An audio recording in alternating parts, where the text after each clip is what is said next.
Today I'm going to fool the headlight switch and the clock, and I've already been working on the headlight switch. Let me show you what I've been doing on it here. So the way these work, the dash lights, there's a little terminal here that rubs on this terminal that goes around to this resistor, and the more you turn it towards this end, the dimmer the dash lights go. That's full bright, that's off, right in that spot right there. So it gets, like I say, it gets its current from this terminal, goes through there, through here, back through this to the dash lights. This is the switch for the interior lights. When this pushes this up, the interior lights come on. So I took all this apart. It's just pretty simple. It's just spring loaded, so you can just pop it all out. It's no big deal to get this stuff out of the car. And so anyway, I just wanted to clean that up, that surface there, good towards good contact, and I'll put a really thin smear of dielectric grease on this. You know, that stuff will attract dirt, so you got to be really careful. And this had some grease like that grease I used on the wiper switch for where it goes, turns here, so I will put a little grease right in there and there too. But this thing's cleaning up pretty good. It's a good headlight switch. It'll work, so I'm just going to put it back together. The headlight switch is done. You know, if it didn't work, I'd bend these tabs over and pull this off and clean all the connections in there, but it actually worked fine other than the dimmer. When you turn it up to maximum brightness, it didn't work. And if you turned it down a little bit, they did work. And the dimmer worked. As you turned it down, they would dim. But it was intermittent as you turned it, so that space is clean. All the contacts are clean, so that'll work fine. Now that turns on the interior lights like that, and you can see how that has a little cut in the plastic. That's so when you take it apart and put it together, you do it with that down, and you can just take your fingers, literally, you can pull this out, or you can push this back and lift the assembly out, or squeeze it back in and drop it back in like I did. So headlight switches are fairly easy to fix. I'm gonna turn this to maximum bright. That's all the way to bright, and then that click, that is when you turn the interior lights on. And again, that there, see how it moves that? That's what turns the interior lights on. But that works nice now. It's all cleaned and greased. That obviously click there was non-existent before. So we'll call the headlight switch done. Like I say, it doesn't need to come apart any further. So we'll set that in there, and next is the clock. First thing I need to do on this clock is get that knob off, and I've grabbed the stem here and tried to turn that off, and that is seized on. So I'm going to put a little penetrant on it and let it sit for a while. I might end up doing this a couple times, do it overnight, but I don't want to break that stem. So I think I'm going to try and just see if I can soak it for a while with my ancient penetrant that I have had from an estate sale for a while. Still good. I don't want to use a spray on this because I don't want it to go everywhere. But anyway, I'm just going to let that kind of sit like that for a little while and then give it another try.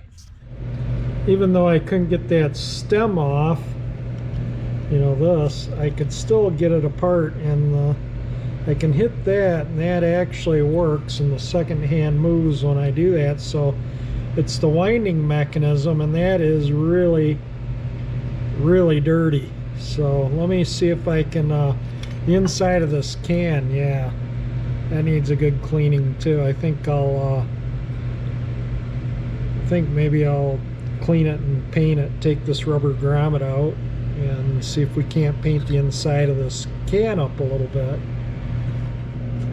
So this clock, yeah, it's really a pain to work on it without being able to get that front off, but I don't know if these show up or not. The contact points down in there are just white with corrosion. There's the other point. I manually wound it, and the contacts are definitely corroded. They definitely need cleaning. But even with it manually wound, I can start the clock and it just stops. That should keep going. So it's just, we'll clean it up, clean the points, and hopefully it'll work. I think that 99% of the time these clocks, you clean the contacts or it winds and clean the mechanism and they work fine. So, you know, I think that'll take care of it. But I do need to get this apart because, you know, I want to clean all this up really good and repaint the hands and stuff.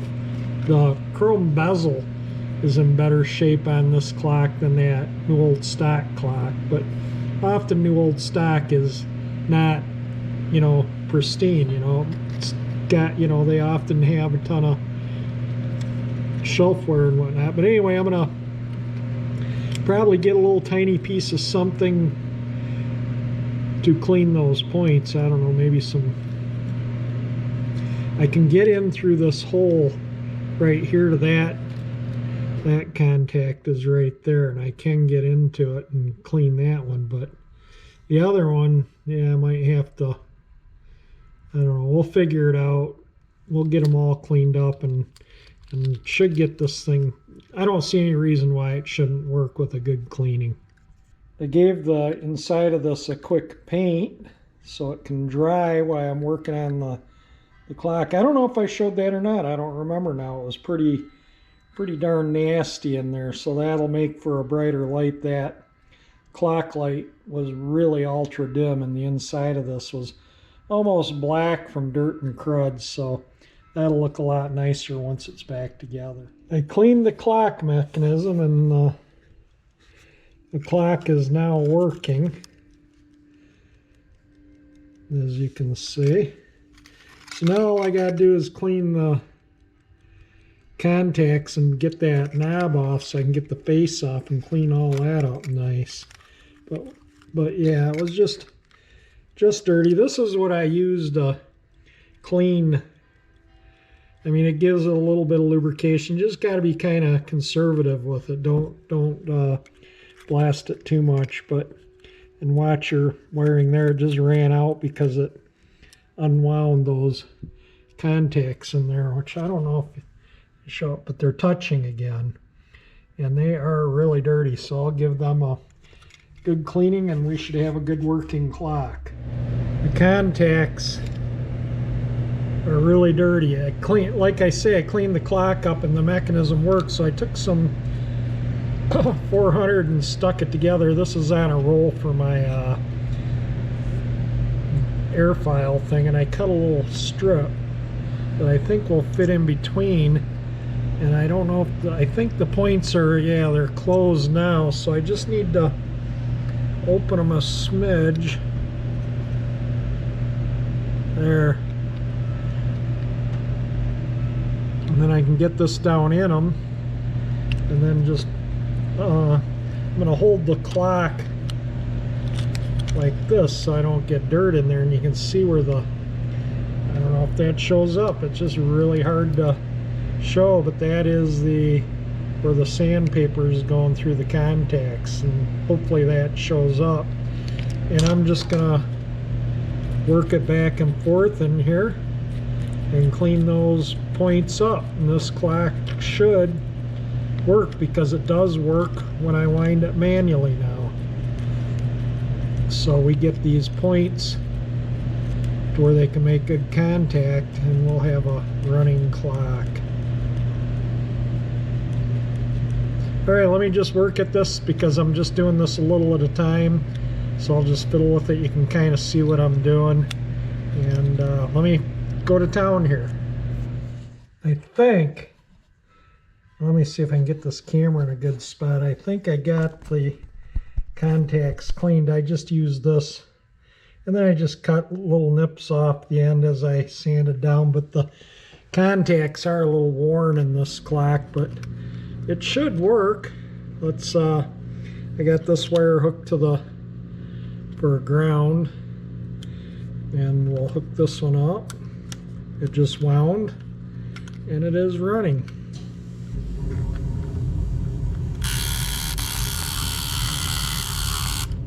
Okay, so the contacts definitely need more cleaning. See how they're, yeah, alright. But it does work. Just need to deal with the contacts in there. So let me clean them up a bit more. Did a little bit more cleaning. Let's see what happens now.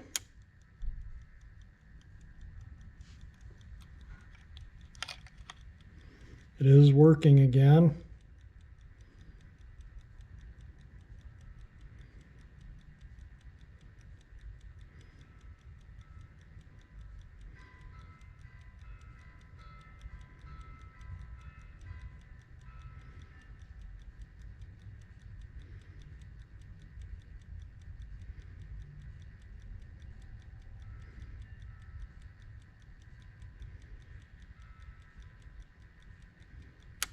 There, it just wound.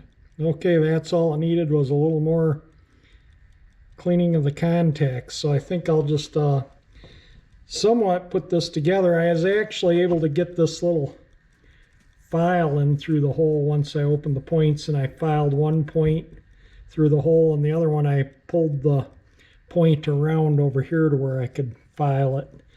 I just wound the clock really tight to get that point over. And that allowed me to clean it. It's definitely working now. It just wound again.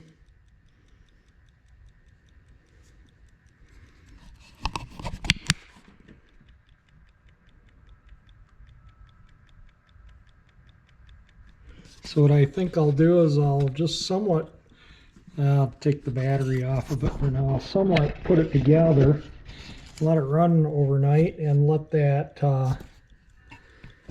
that time set knob soak with some solvent so I can get it off without breaking the stem, and then I can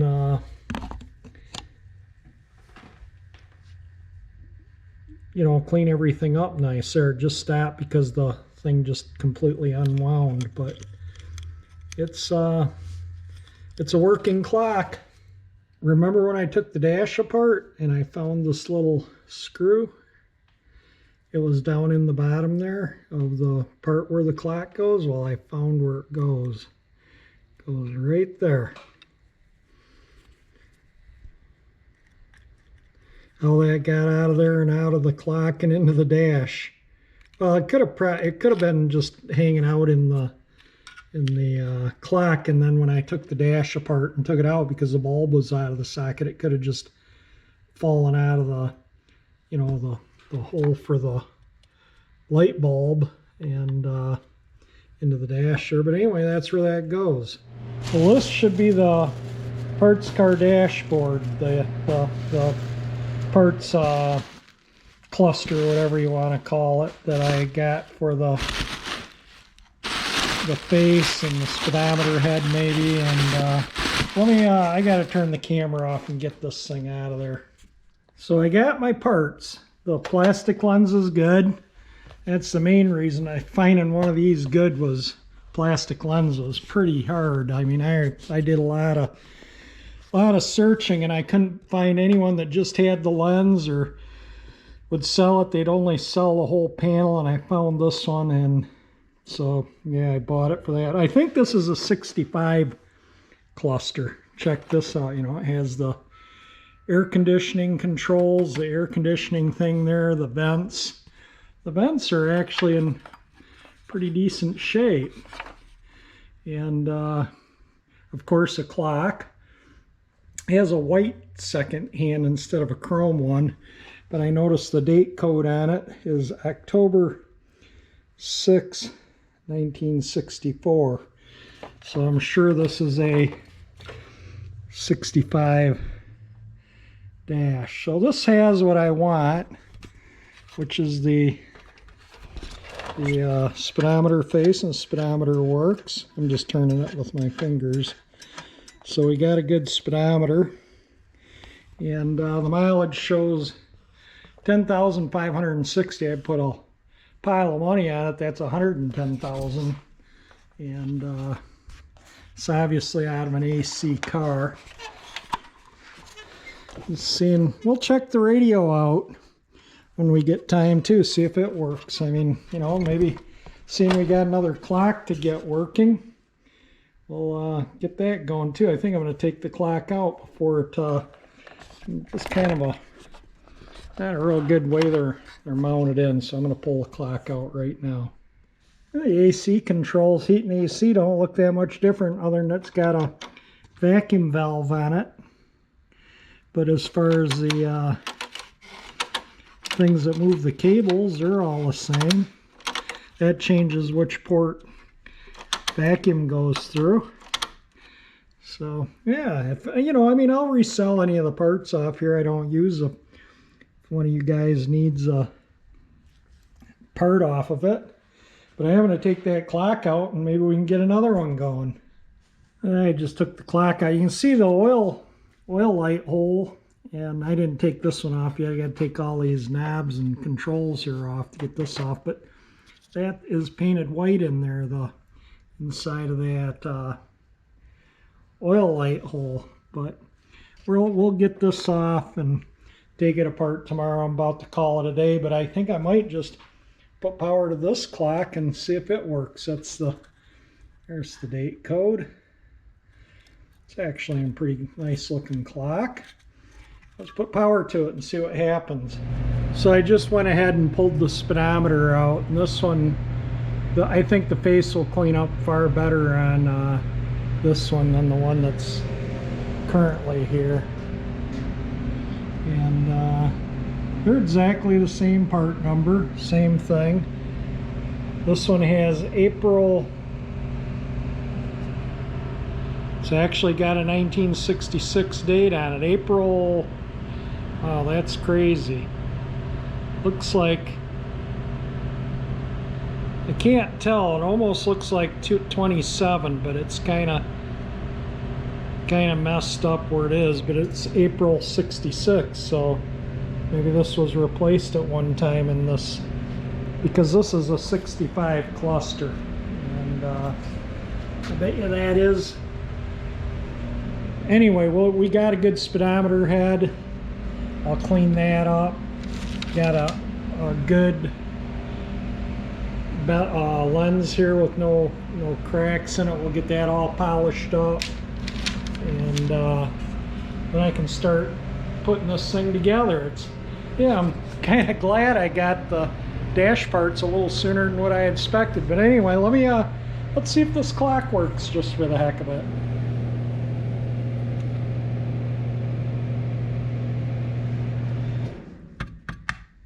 No, so it needs to be taken apart and cleaned too. No big deal. That's common. You know, old clocks not to work. So I put a little bit of penetrant right down on there, and I'm going to let it sit overnight and see if it goes down in there. You got to be careful with these things. You know, they're not very heavy duty and you can break them easy. So I'm going to let that soak, and I don't know, maybe this one, the whole face mounts in the dash. The screw holes are the same in the dash, like where they mount on the 66, but they're definitely mounts in the dash different. I'll see if I can find a date code on this assembly. On the other one, it's right there, and this one it might be painted over, because this one's painted in the turn signal and the gauge holes like I did mine. That's the way most of them I see. Yeah, and don't forget to check out the tubers, my favorite tubers. They're at the bottom of my homepage. You can just click on the home. If you're on, you know, just click on Old Car Alley. It'll take you to the homepage, hopefully, and you scroll to the bottom, and that's where all my favorite tubers are. Yeah, I think I'm going to call it a day. Yeah, I put my hat on. It got cold out, and without hair on your head, you kind of need a hat to keep your body warm. You know, you lose most of your body heat through your nugget here. So yeah, it definitely helps keep me warm. Just throw a hat on in the wintertime. But anyway, that's it for this video. If you like it, definitely hit the like button. Tomorrow I'll see if I can get that knob off the clock and we'll clean it up, and I'll video that too. But it does work. I let it run for probably half hour, 45 minutes, and it kept time. So once we get it all cleaned up and together, I'll hook it up to the battery and leave it for a few days. But again, if you like my channel or video, hit the like button. If you like my channel, like my videos, and want to see this neat old Galaxie finished up, hit that 348 icon and subscribe to my channel. And thank you for watching.